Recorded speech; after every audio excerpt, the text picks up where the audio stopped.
और रवि हमारे साथ जुड़े हुए हैं, लेकिन यही वो पल, यही वो भावनात्मक क्षण है जो सुबह से प्रधानमंत्री इसकी चर्चा कर रहे थे कि किस तरह से शिंजो आबे चले जाएंगे। ये वो आज तक यकीन नहीं करते और वो इस बात को मानते हैं कि शिंजो आबे से उनकी दोस्ती हर स्तर पर बेहद सशक्त और बेहद मजबूत थी। कौन भूल सकता है उन तस्वीरों को जो हमने साबरमती के आश्रम में देखी? कौन भूल सकता है उन तस्वीरों को जब बुलेट ट्रेन में दोनों नेताओं ने एक दूसरे के साथ मंच साझा किया? कौन भूल सकता है क्योटो की वो प्रधानमंत्री की यात्रा? ऐसे कई दृश्य, ऐसे कई आयाम थे प्रधानमंत्री नरेंद्र मोदी और शिंजो आबे की दोस्ती में। व्यक्तित्व के लिहाज से दोनों बेहद जुड़े हुए, ऊष्मता और प्रगाढ़ता दोनों के व्यक्तित्व में एक दूसरे के साथ बहुत ज़्यादा। जब भी हमने देखा, ज़रूरी नहीं कि जब शिंजो आबे प्रधानमंत्री की कुर्सी पर काबिज है तब, बल्कि जब वो नहीं भी थे तब भी प्रधानमंत्री नरेंद्र मोदी से उनकी दोस्ती बेहद अलहदा।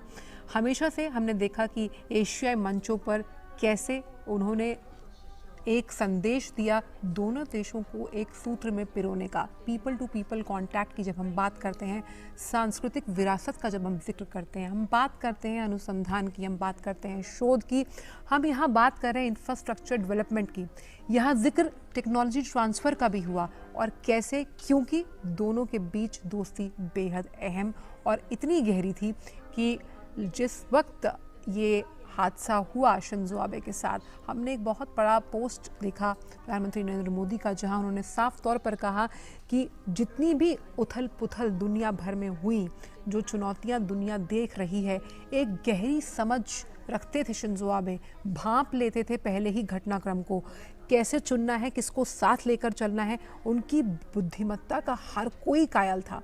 बेहद शांत स्वभाव के थे शिंजो आबे, लेकिन अपनी मुखर वाणी से जो विपक्षी थे उन्हें भी अपना मुरीद बना लेते थे। कैसे?